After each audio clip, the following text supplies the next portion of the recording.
morning and welcome again to Atlantic Television Network. It's another time for us to talk about latest and trending updates in Nigeria. The program is Atlantic Blowout. And as usual, Atlantic Blowout is a syndicated live program of the network that features chit-chats and conversations on special interest topics, news, events, and stories through correspondence reports, expert opinion, and stakeholders analysis. Today, we will get to talk about the story coming from judiciary, where reports have it that court sentences professor to 6 months for impersonation.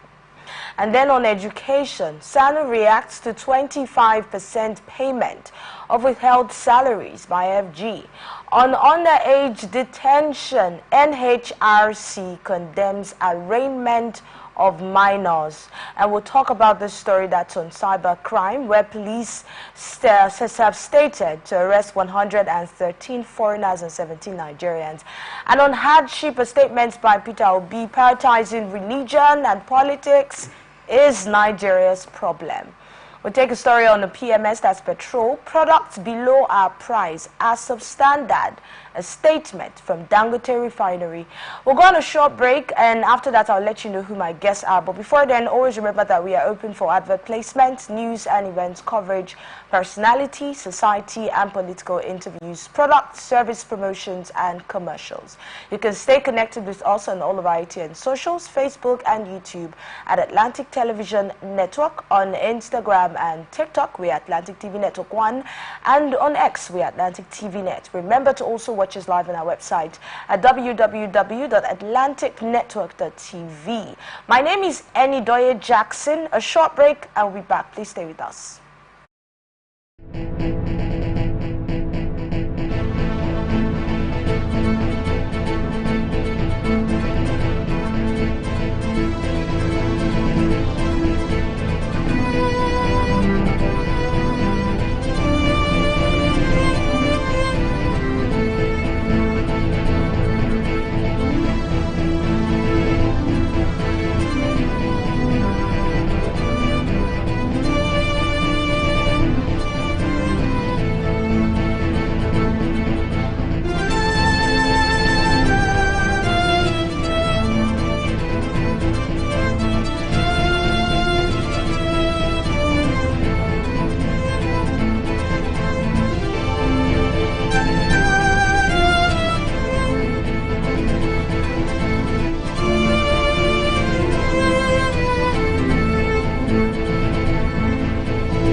The people of Maiduguri need your help.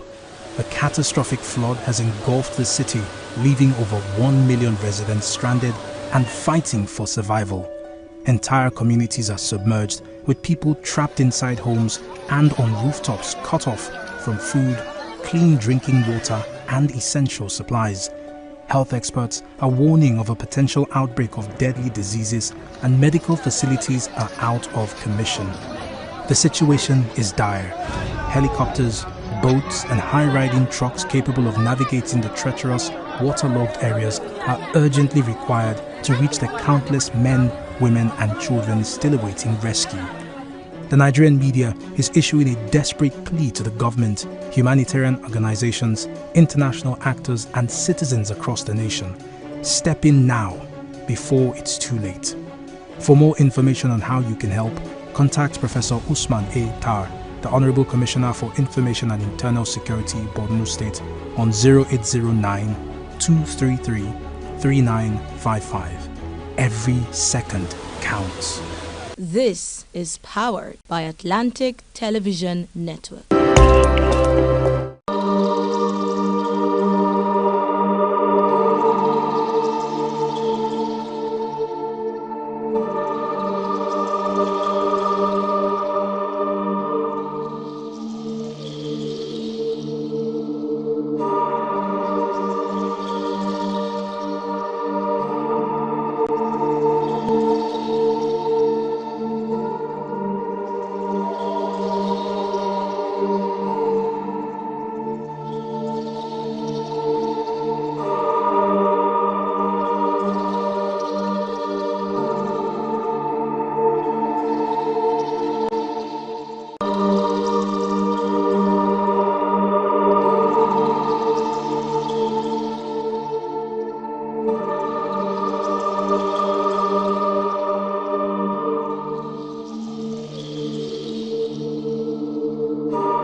thank you so much for standing by. We are back to begin the show.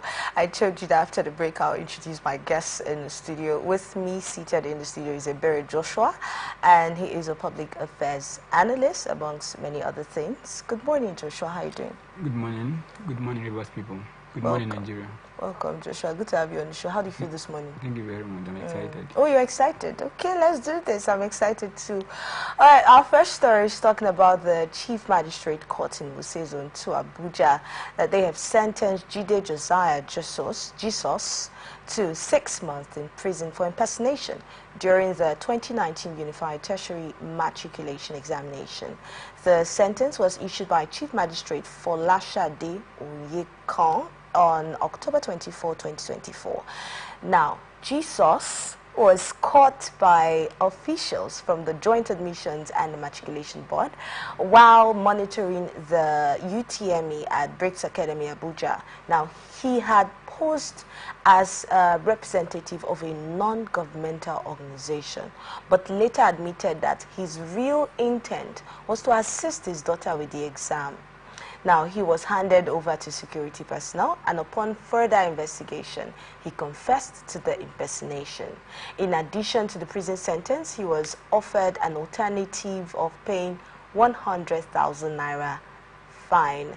This, to me, looks a bit lenient, 100,000 naira fine or 6 months jail term. But what do you think about this story? Remember, the person involved, this is not just a father. He's a lecturer. And now I want you, before you start your analysis, take your mind back to when you were in school and how some of these how some of these professors would act and react to examination malpractice. Okay, thank you very much. You know, it marvels me for a professor to be engaged in such acts. The question is, you are a professor, you know, you've ascertained the highest level of academics, and you're encouraging your daughter to indulge in malpractice, even coming out to assist. So what are you preaching to the world? What do you teach when you come to the classroom? We are fighting against examination malpractice in the country, where it has been one of the common things in our universities today. And if a professor who claim to be a professor will be indulged in such acts, then what do we expect other students to do? It's just unfortunate that some persons that claim to have ascertained the highest level of education are not truly educated. You know, what I feel most of them have done is they've only passed the test of academics. They passed the what? The test of academics, yes. Because, you know, passing the test of academics... But you know, that looks like what's happening today. A lot of people are just passing the test. You know, passing the test of academics is not actually education. What is education then? You know, for me, I define education as the ability of a human spirit to do 4 things. 1, to experience your word, to question your word deep enough to find options that exist in it, and to know which to embrace as a matter of supreme importance and urgency. That's education. Okay. Because if the professor will understand the society we are in, he will not be indulging such. Do you think it's a case of him not understanding the society? He doesn't. He doesn't. He's very obvious. That is a man who is deep in academics. So one would imagine. Remember back in primary school, right? Those classmates of yours who have parents as teachers. Okay. It seems like they expected to do better than the other students, and sometimes that is usually the case. But in a situation like this, a man who is deep in academics, one would expect that his child would also, you know, follow the steps of the father, because you know how strict these academic parents used to be. But you know how strict these parents who are into academics used to be. The question is this: you know, you cannot reproduce what you don't have. I'm not trying to say the professor is not really, you know, capable enough. But for the prof to be indulged in such act, it means there's a trace of malpractice and raising him to that level. Wow. This is deep. Yes, let's be very But obvious. how did we get here? Let's be very Back obvious. then, we know how our parents used to be very strict with us. You know, our parents used to be very strict with us, getting into our books, reading our books, getting involved in, you know, I remember back then I used to be up all night, every night, reading through the night because of strict parents and, you know, parents who want you to read and all of that. So how did we all of a sudden get here? You know, let me tell you the problem we have in the education sector. From my own analysis, this is the problem we're having. In higher school, two people who are responsible for students not performing very well again: their parents and the school. Oh. And more especially are the parents. Because anything a child would do, in fact, adulthood behavior is evidence of learning from childhood. I'll repeat again. Adulthood behavior, it's evidence of learning from childhood. So anything you're doing as an adult is something is manifesting what you've been taught as a child. So if an adult and a prophet, you know what Marvel, the problem here is that the person in question is a prof.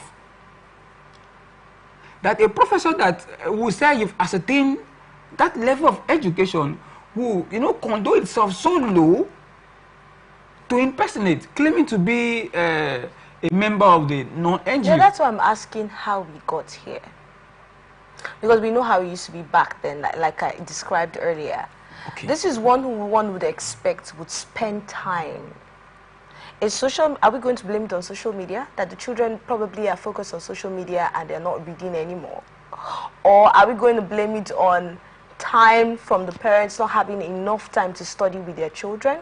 Because if your child is going for an exam and you trust that that child will do well, you'll be so confident because of what you have done with that child. But if the child is going and you're not confident, then there's a problem from the home. Thank you very much. Most times when I see people saying the issue is social media is not the problem. It's just like you having a gun. A gun can be used for security reason, to protect yourself. And a gun can also be used to commit crime. So it depends on what you are using the tool you have at hand for. Remember, education and academics has been simplified through the use of social media. Because today, you can sit at the comfort of your home, your classroom, and access every information you want as a student. So it's not willing to show me that there's a problem. The problem, I say, the problem are the parents. Remember I told you that every adulthood behavior are evidence from learning from childhood. Let's take it back to some of the... Okay. What happened? Let me come back to secondary school now. Continue. Are you aware that in secondary school today, some parents, some mothers will rather withdraw their child for failing in a class than cautioning that child for reason why he or she failed. Even in primary schools. I've seen scenarios where teachers are embarrassed because of children. So the parents are to blame here. Then again, I talk about the school. You need to see what most schools are doing. I have done some technical analysis on some of our educational sector. And most schools are concerned about their intake, their profits, rather than what is coming to the life of the child. I don't know if you're getting my point. Why do you say so? Now, they can compromise to any level to maintain a child in the school. Did you say these days, or it's something you think has been It's these days, yes. It's what's happening now. It wasn't before now. Before now, there was nothing of such. Before now, let me bring to your notice. Before now, okay, we knew that there were cases, we heard of cases of schools supporting their children or aiding their students to perform examination malpractice during NECO, during WAEC. This happens, and it has been happening for years. All these you're saying, they are part of what I'm arguing here now. Yes, so it's not something that just started. Okay. Because I remember there were cases, yes, there have been cases of that ever since I can remember, where schools will mobilize people or mobilize their teachers to encourage their children to perform examination malpractice. They bring these answers and they just share it around to the children. And then when these invigilators come sometimes, some of them that are willing to compromise, I am aware of this. They tip them. I am aware of this. Okay. So these things have been there. I will not totally agree with you that it has been there. Okay. Because I have a parent that went that attend higher education, and most of the time I have been with my dad. I've spoken deeply with my dad of how education was at the time, and you can agree with me that it wasn't the kind of education we're having now that they have then. Okay. So this whole thing we are talking about is recent time. That's why I said. Generation. That's why I said. It's our generation.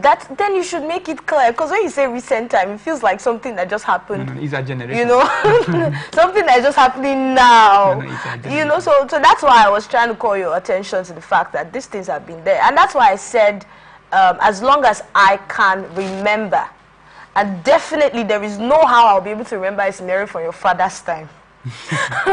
So we're actually saying the same thing. So let's talk about how exactly we can curb this. Is this something that can be, since it has been there for some years now, is this something that can be worked on at the moment? Is this something we can come out of? Is there a solution to this? Is there an approach that is needed? Yes, there is. Okay. Remember, I make mention of two factors there: the parental factor and the educational institute. All right, I will start from the parental factor. Our parent has to accept responsibility of their children. You know, most parents feel sending a child to school is enough. The teacher has all the responsibility to make that child who that child wants to be. True. No, but it's not true. The question is, every day a child spends more time with his or her parents than the teacher. So what happens when the child returns from school? Most parents are so busy that they don't even have time to question what was taught, what did you learn today in school? And, you know, try to inquire from the teacher, how is my child relating to his or her academics? I once had a guest who told me, when I mentioned this to him, he asked me, what is he paying the school fees for? I know what they are more concerned about is the result. They're not concerned with how this result is gotten. I'm telling you that I've had scenarios where a parent will come to school and challenge a teacher for the child failing. Why would my child fail? I don't understand. Why will you go and challenge the teacher? Depends on the reason. You know, depends on the reason the child failed. This child is not doing well, and this teacher is doing everything possible for this child to. The question is, you as a parent, what are you doing? Most things a child should learn from the parent. In fact, if as a parent you pose more attention to your child academics, he will know that you want him or her to be good, and he or she will try as much as possible to also balance up. But when you neglect that child and feel he or she is learning everything she needs to learn from school, then she'll be relaxed. All right, how much attention would you say parents are paying to the growth and the success of their children academically? We'll find out what our second guest has to say about this after the break. Please stay with us.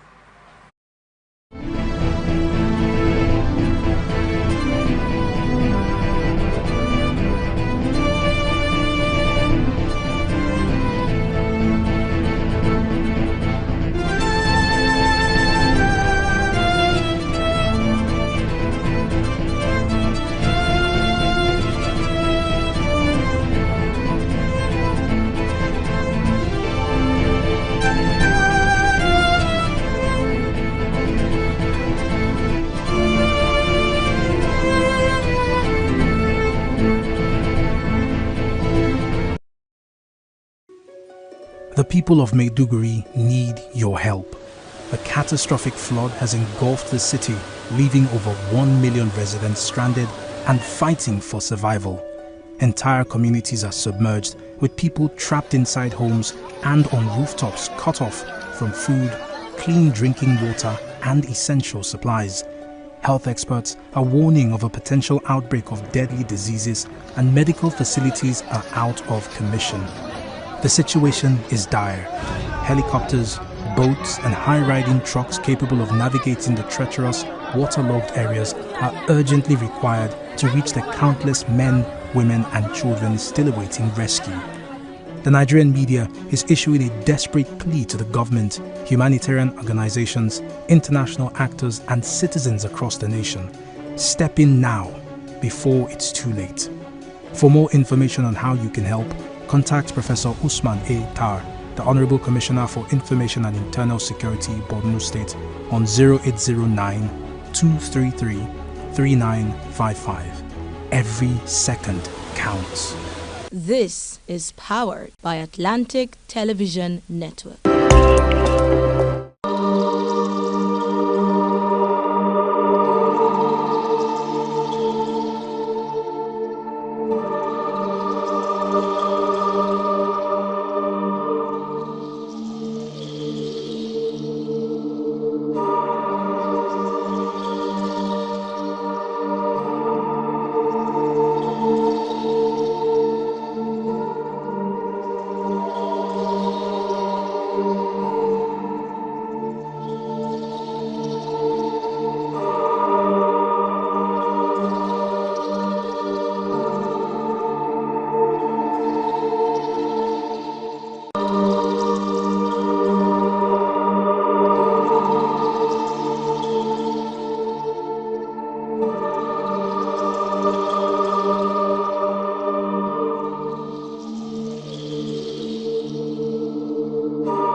From the lines across the ocean to the land beyond the mountains, through the Sahara, we bring all the sport news, live analysis, expert discussions on trending stories in politics, business, socio-economic, sports, and documentaries. So catch all the updates on the happenings around the globe.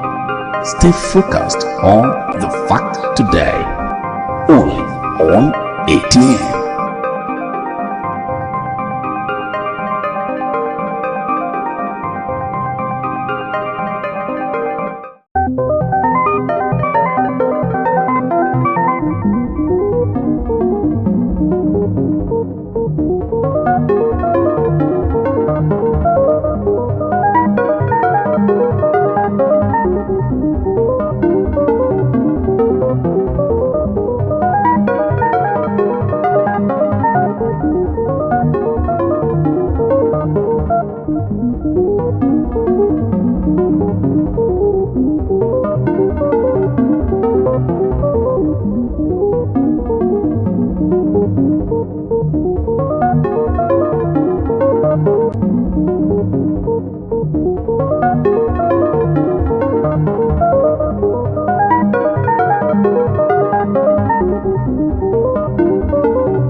The people of Maiduguri need your help. A catastrophic flood has engulfed the city, leaving over...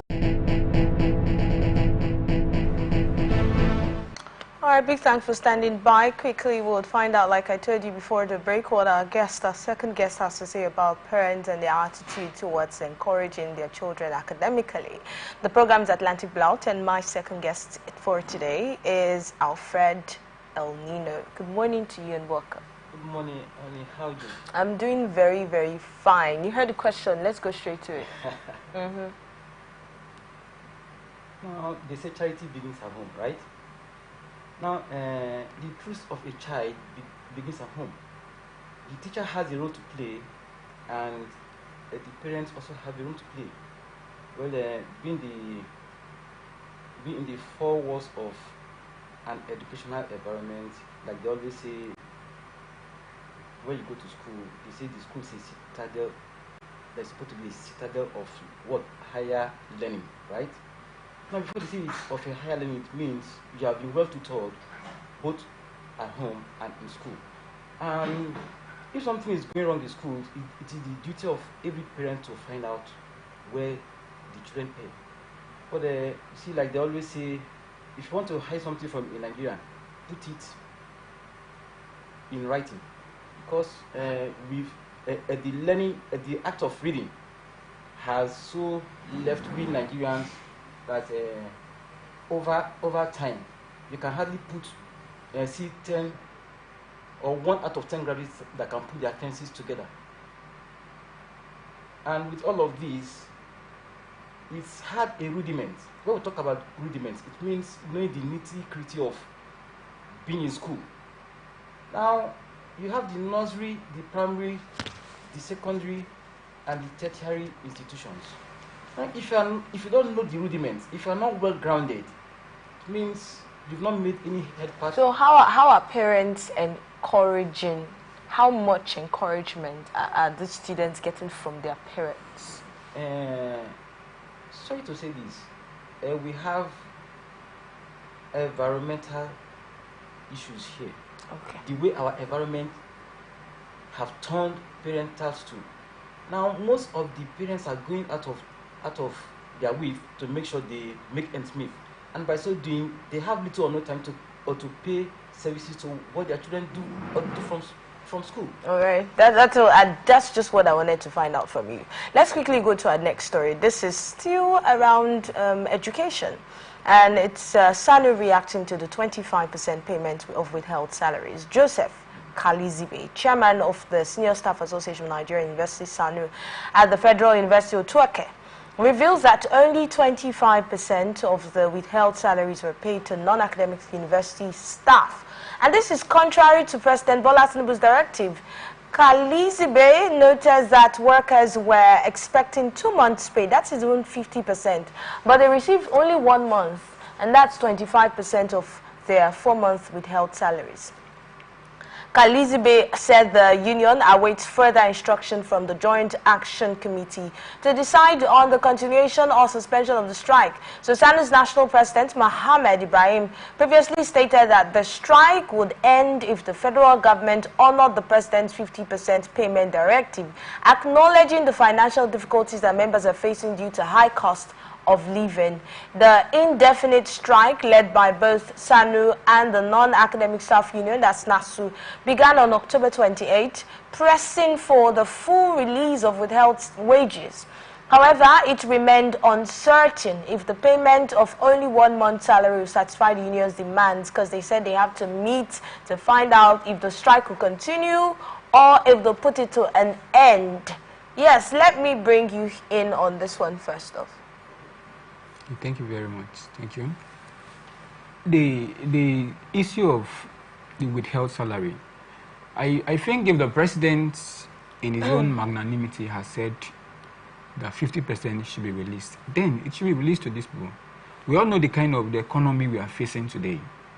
It's even difficult for the staffs to feed well and their family. Talk more of the non-academic staff that their salary is not even enough. So the only thing I would say here is, if the president has said 50% should be, not even all, 50% should be released, then it should be given to them. How much attention are we really paying on education and things like this? We get it in the news almost all the time. If I'm to really talk deep about the strike, then there is a whole lot to talk about it. It's just like what happened years ago when I was in school, when ASU, embarked on an indefinite strike.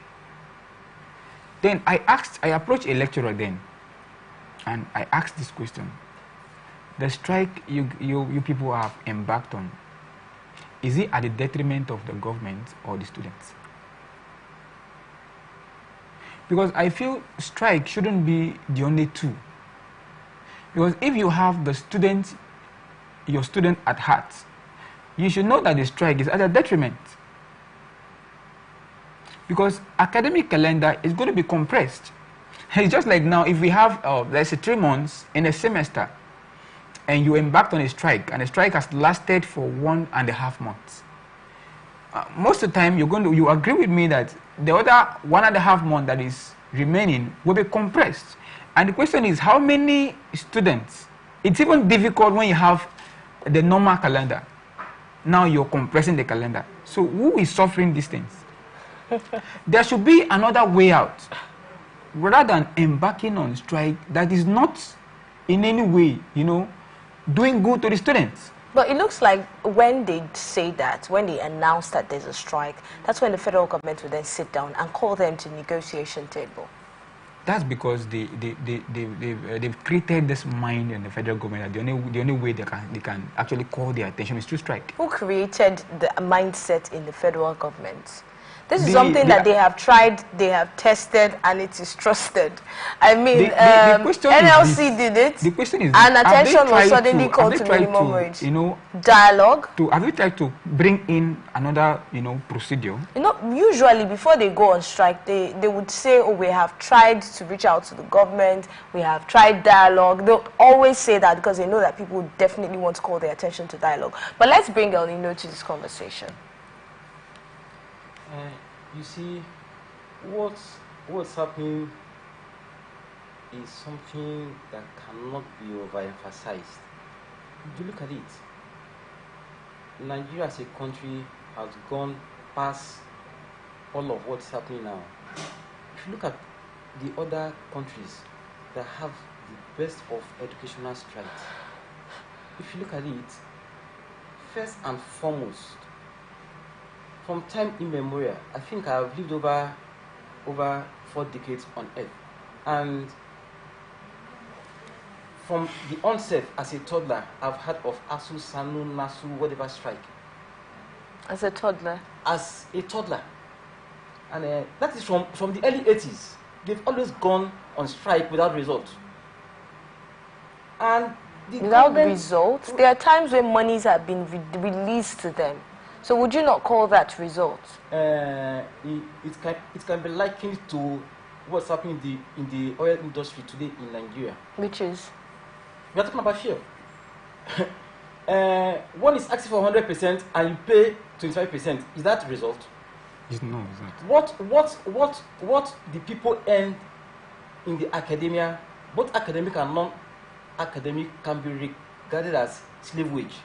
When I say slave wage, your salary is 300,000, but you're indebted even before the money comes.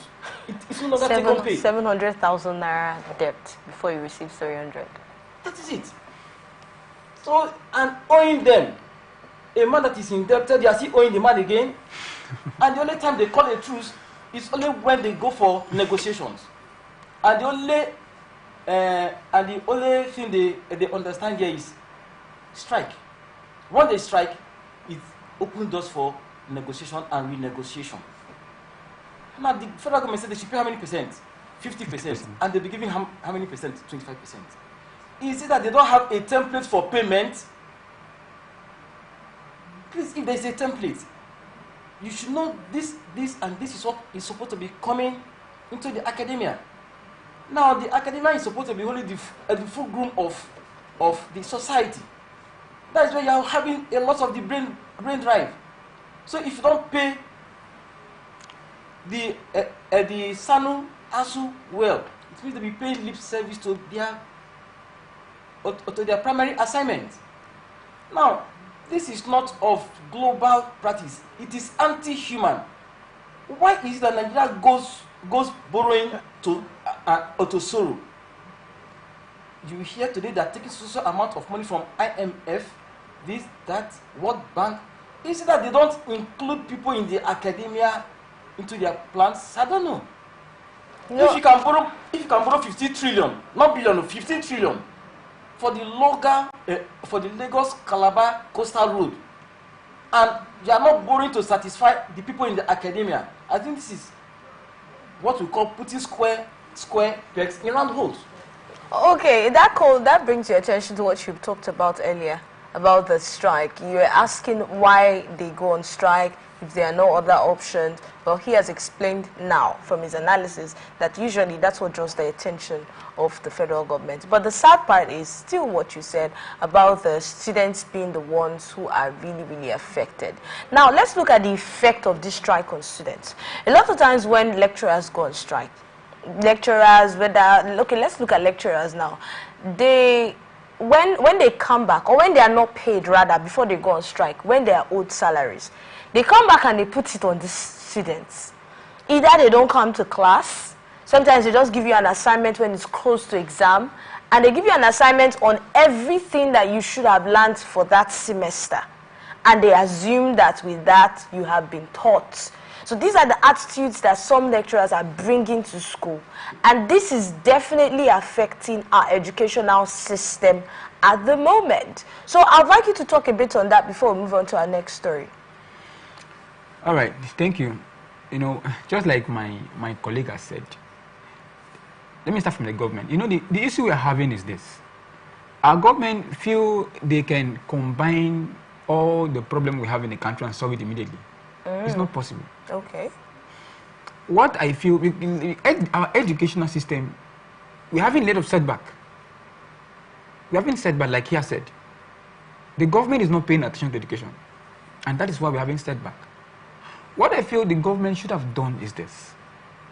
If a government should come on board, concentrate on a sector and fix it. If I should come on board as, let's say, you're on board today, you must not be able to fix all the sectors. Fix a sector. If you can do just that, Nigeria will celebrate you. And Nigeria's patience for the government to other governments will come and maybe fix the other sector. Educational sector need to be paid attention to. No, we cannot even allow other sectors to suffer. Because the truth is, every sector matters. Health matters. Listen. Education matters. Listen. Fixing a sector, what I mean by fixing a sector does not mean you're going to pay negligence to other sector, but you concentrate more. Like, there's a whole lot to do in fixing educational sector. Like I said, do you know that the salary of an average lecturer is not even enough? You know, they talked about the minimum wage that they just increased. I was when they said they've done so well by increasing it. I said, well, how much can 70,000? If you have, let's say you have a family of 3, can 70,000 naira feed a family of 3 for 1 week? How much is the bag of rice? You are celebrating that you've done something good for, you know, your civil servant, that you've increased minimum wage. All right, let's as much as we want to continue that conversation, time's not on our side for that story. Let's move on to the National Human Rights Commission. National Human Rights Commission (NHRC) has condemned the arraignment of minors on treason charges following their involvement in the recent #EndBadGovernance protest. According to the NHRC, the detention and prosecution of these children contravenes various national and international laws that prioritize the best interests of minors, including Nigeria's Child Rights Act and the Administration of Criminal Justice Act. Dr. Tony Ojukwu-San, Executive Secretary of NHRC, criticized the police and judicial handling of the case, citing concerns that were raised by the human rights community. He pointed to the severe bail conditions that many minors cannot meet, leading to prolonged detention, and noted that some of the children appeared malnourished during proceedings. Now, the NHRC applauded the Attorney General, Prince Latifa Bemisan, for initiating a review of the charges through the Director of Public Prosecution, emphasizing the importance of justice and child rights within the legal system. The Commission called for a humane and balanced approach in handling cases involving minors, especially those related to peaceful protest activities. This is a big deal right now in the news, in the media. Almost everyone has reacted to this. We have Peter Obi has reacted to this. Atiku has reacted to this. Femi Falana has reacted to this. Nigerians have reacted. Lots of reactions have thrilled this particular story. Detention, arraignment of minors, down to the fact that they were fainting. And I also love to inform you that the police have come out to say, no, that those people that were fainting, you know, it was staged. Someone said it was staged and all of that. But let's bring you in first on this one, Alfredo. Now, looking at the video clips, I kept laughing and I asked myself this sinusoidal question: how did we get here? Most of those kids you are seeing there are from where? They're from the northern part of the country. Was there no end-back governance protests in Port Harcourt and other areas of the country? In all of that, there is no way you have seen minors to this magnitude. Look at the number, look at the numerical figures. Now, to this, our judiciary has fouled all manner of anti-human laws globally. In other parts of Africa, leave the Western developed world for now. In other parts of Africa, this cannot happen. That you are holding minors. And if you look at it, these children have their constitutional rights as minors. You can't detain a minor for a specific time without going through the pedophiles.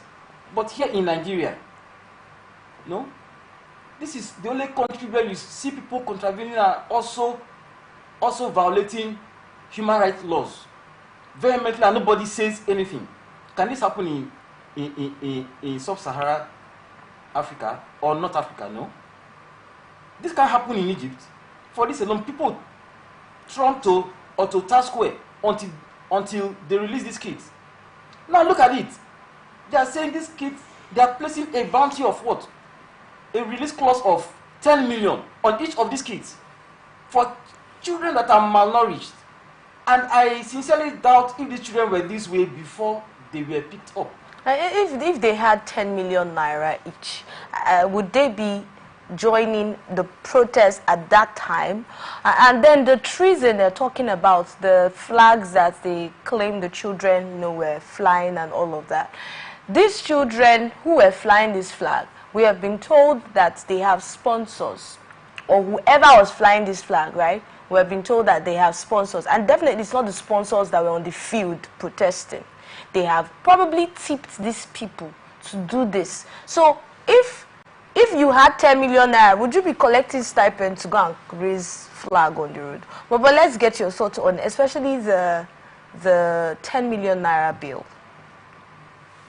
Okay. First, you know, we have an act. We have Child Act 213. And we have Criminal Administration Act 213 also. That they engage what they've done is against it, because you don't give same punishment to a child that should mean for an adult to a child.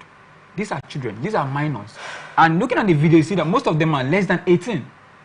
We're told that those are adults. Actually, we were told that those are adults, that those are men who have families, they have wives, and they have children, and they are graduates. Is it what you were told or what we are saying? That's what we were told, though. If we are told that, but that's not what we are saying. From what we are saying, these are children. Most of them are even less than 15 years old. So if you array children like this in custody for months, then it means you're flouting our constitutional rights. They have right. In Nigeria, we have a constitution that allows a peaceful demonstration. So if these children, because of the government, bad governance, engage in a peaceful demonstration, then the same government have held them and has kept them in custody for months. Okay, if they should die now, who should we hold responsible? We don't even expect that to happen. Then but what do we do now? It's saddening to hear that they are placing a bill of about how much? 10 million. 10 million on each child. Looking at these children, do you think if their parents or if they have such money, they'll be engaged in that protest? They will not.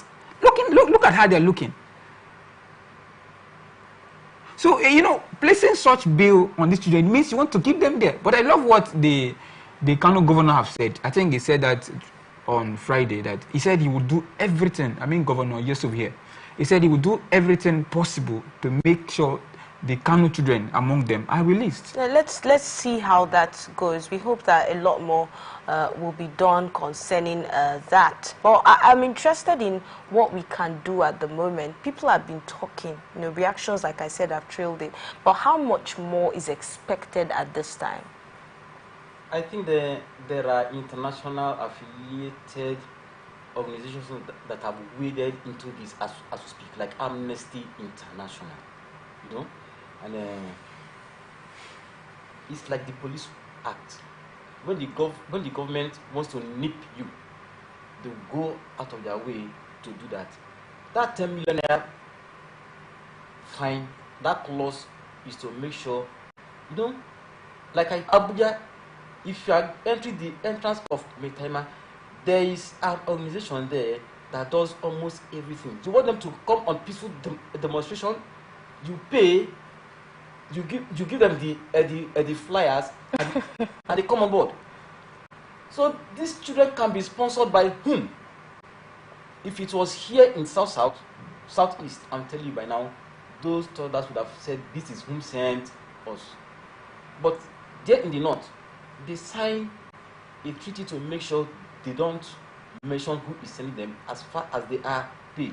After they were paid to embark on such mission, according to them, allegedly. So, I think over time, the true knowledge of what's happening will come out. All right, thank you so much, Alfred. Let's take some time off. We're going to a short break. And after that, there are other hot topics here for us to discuss. Please stay with us on ATN.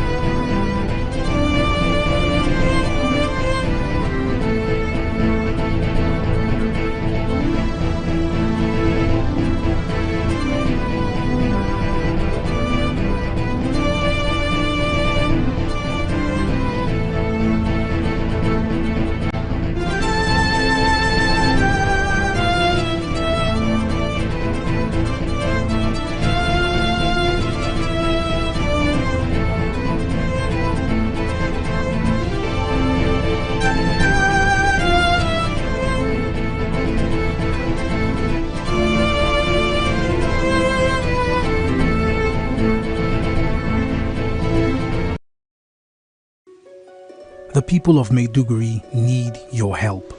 A catastrophic flood has engulfed the city, leaving over 1 million residents stranded and fighting for survival. Entire communities are submerged, with people trapped inside homes, clean drinking water and essential supplies. Health experts are warning of a potential outbreak of deadly diseases, and medical facilities are out of commission.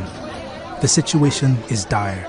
Helicopters, boats and high-riding trucks capable of navigating the treacherous, waterlogged areas are urgently required to reach the countless men, women and children still awaiting rescue. The Nigerian media is issuing a desperate plea to the government, humanitarian organizations, international actors and citizens across the nation. Step in now, before it's too late. For more information on how you can help, contact Professor Usman A. Tar, the Honorable Commissioner for Information and Internal Security, Borno State, on 0809-233-3955. Every second counts. This is powered by Atlantic Television Network.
right, big thanks to you for staying with us. Let's move to our next story.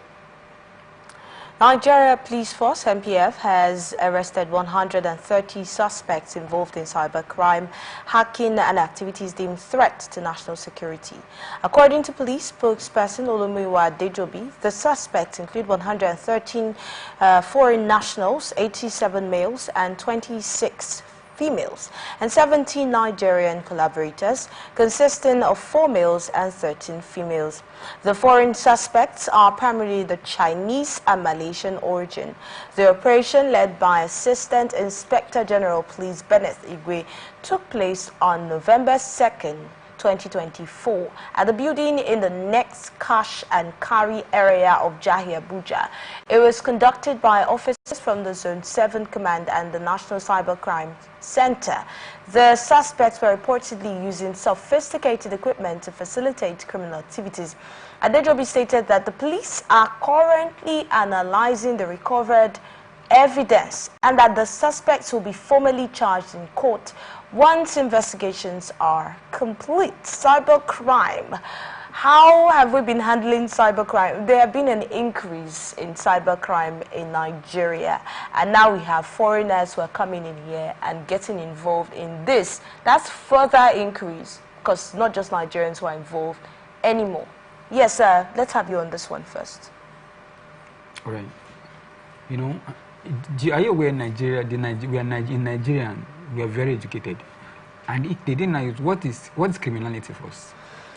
I define criminality to be intelligence in the midst of oppression and deprivation, waiting for an avenue to manifest. I'll come again. So criminality is intelligence in the midst of depression and oppression, looking for an avenue to manifest. Most of these boys you see that are indulged in cyber security is because of frustration. Or cybercrime. It's because of frustration. If you go close to them to ask them, if they've seen opportunity to strive positively, they will not be doing that. It's just like what one of my pastors said. He said, for you to be a criminal, you must be a very successful project manager. So, Nigeria has failed us. I don't blame these boys anymore. Because most of them are willing, if given opportunity, to strive and work for this government to make Nigeria a better place. So, you know, converting all their intelligence and there is nowhere to manifest it, they go into criminality. So, the government should come to this and accept responsibility to provide opportunity for this brave youth to strive. What we call criminality today can be used positively to protect this country. So we shouldn't just, I'm not in any way trying to support what they are doing. I'm not supporting it. But most of them is as a result of negligence and frustration. Now that we feel that the country, like he said, I've heard a lot of young people say, oh, Nigeria has failed us, country has failed us, our leaders have failed. They keep saying these statements. Now that you have that ideology, how do you think that they can, like he said, harness this intelligence that they have and channel it into positivity? It beats my imagination that we are where we are today. Because looking at it from time immemorial, Nigerians constitute the best of the brains with the best global practices anywhere in the world. So for our youths in particular to find themselves in this spectrum, it's a shame to our government that this will be happening in this trying time, where we are supposed to be harnessing all in retrospect to make sure these youths take us to the next level. Now you look at it, for example, they brought someone that was involved in a cyber crime here in Nigeria to the IGP just last month ago. And what was the issue? He hacked into an account and moved a lump sum amount of money in dollars. And while he was under investigation, he was called forth to showcase how he's able to do this. he just asked the IGP to bring his account details. The man brought his account details. He said, I'm going to move your money from this account to this account. Before they could say Jack, the young lad had moved the money. The man quickly told him to stop, that he does not want that. Our boys, our people are that good.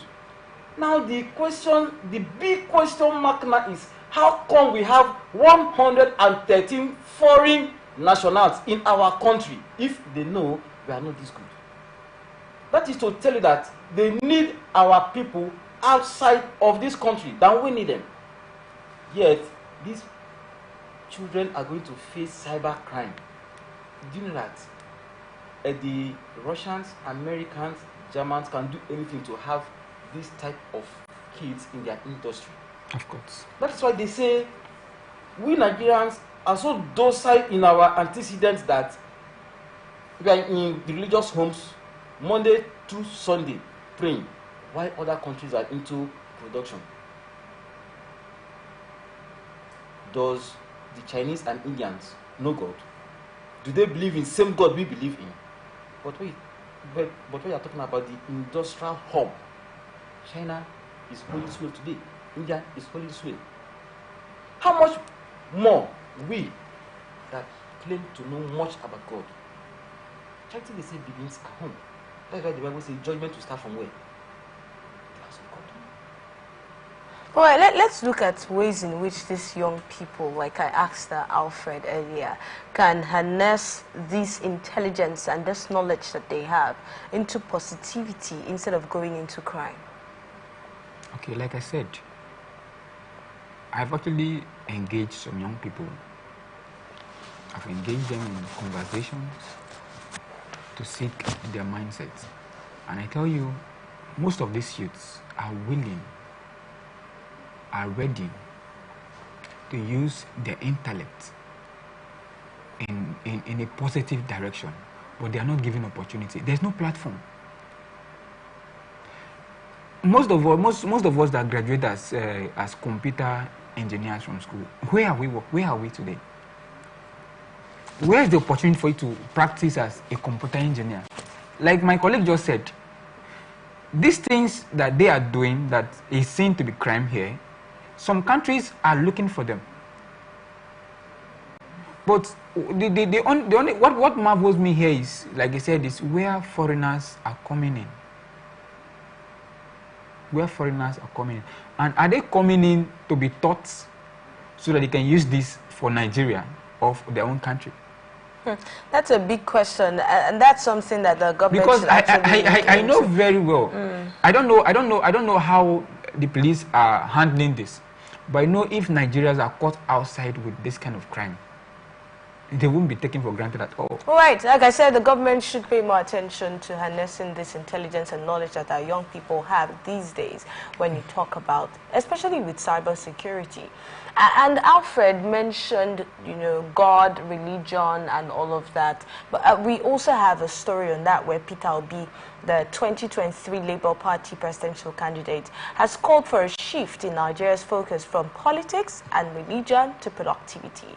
In clips that were shared over the weekend, Obi argues that while divine blessings support hard work, Nigeria's unproductivity stems from prioritizing religious activities and political gain. Now, he has criticized leaders who use politics as a path to wealth, urging them to focus on public service rather than self-enrichment. He suggested transforming night vigils into night shifts to boost productivity, emphasizing that societal progress requires dedication to economic development over religious and political pursuits. Why do we always hinge the issue of Nigeria on religion? Alfred, you were the one who started that on the show, so let's start with you. I listened to news this morning, and the governor of Rivers State was in a church yesterday where he talked about his government, what's happening in his government, and at the end of the day, he told That is in OPM Church. He doled out 200 million to the church. Do you know what 200 million naira will do in the lives of civil servants in Rivers State? Tell us. That is the taxpayers' money. You can't just go to a church and you are throwing 200 million into the coffers of a church that is self-made already. Do you know that if you spread that money into the coffers of civil servants, God in heaven will celebrate you. Now, sorry to say this, the church has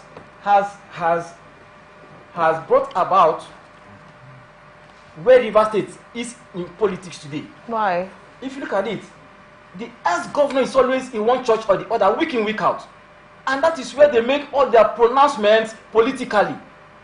And I think, in retrospect, churches should stop giving their podium to political shenanigans, to stop using their podium as a source of, one, self-aggrandizement, political will work. It is lugubrious and very, very unenticing to we Nigerians. And we are getting tired and getting sick of hearing this from the church. Okay. Like, excuse me,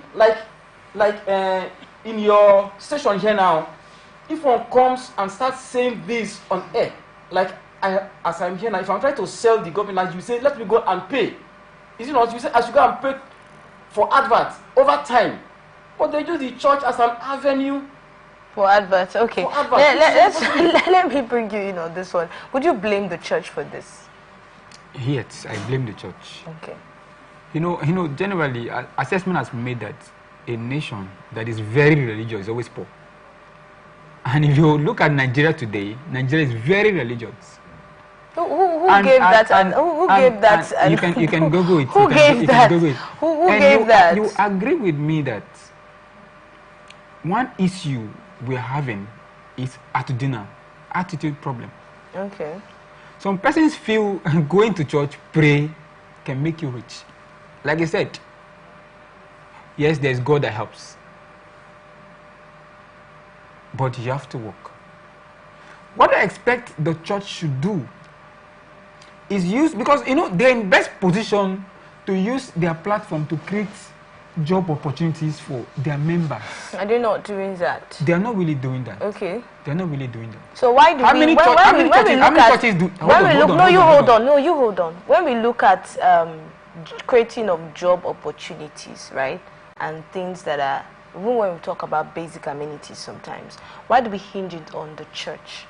What happened to the government, whose sole responsibility is to handle these things? Why do we take our eyes off the people who have that responsibility and then hinge it on pastor in church? No, listen, the church, like I said, the church is very close to the people even than the government. Do you know that most people tend to even believe more in their church and their pastors even than what the government are saying? Okay. Now the question is, how many churches do we have in this country that has industries that can employ members? How is that? How does that have to do with anything? No, what I'm saying is that the church should create opportunity for the members. Okay. And they are not doing that. Like he said, it's so unfortunate that pastors, I'm not trying to in any way trying to attack any of them. Pastors give platforms for politicians to campaign freely. Maybe because of what they intend getting as a return, because there's no way let's say governor or any city minister will come into the church and make any form of, without making a pronouncement at the end. So they shouldn't be political. Rather should concentrate on the welfare of their members. Of course, we know the government has failed, but what are you doing as a church? What are you doing? Okay, so let's go back to your statement when you said that churches are supposed to create industries and opportunities for their members, and I'm hinging on the part where you said they are not doing that. Yes. Now, we know that there are a lot of churches that give out scholarship to their members. In fact, we even have one in Rivers State that is known for that. When you talk about scholarship, you're thinking of that church. We know that we have a lot of churches who carry out charity, activities. And a lot of times we see it, and when we see it, we still criticize them, saying they are churches. Why are they showing us what they are doing?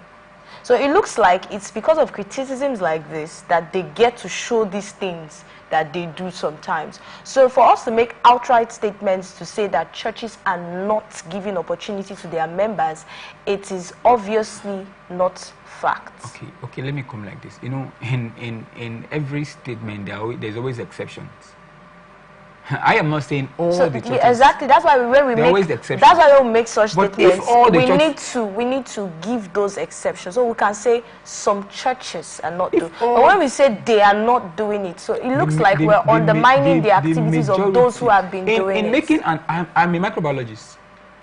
In making assessment, we concentrate number, and if you have 10 and 1% of the 10 is doing a particular, then it will be neglected. So 1% of the churches are doing that. If it's saying? It will be neglected. Okay, that's at least more than a half should be doing one thing before he said they are doing it. So whose statistics says that we have less than half of the churches doing this? You can make your research. No, you're the one making the analysis. So when we're making analysis, we should work with facts, all right? And I understand the fact that you're saying that they should give opportunity to their members, which is also something that I agree with. Some people go to certain churches because of opportunities. I don't know if you've heard anything like that. They'll be like, coming here now. You have been free to come in. I wonder why you haven't. No. Excuse me, look at it. You've been in River State over some time, right? Within your street alone, how many churches are there in your street? Just give us a rough figure.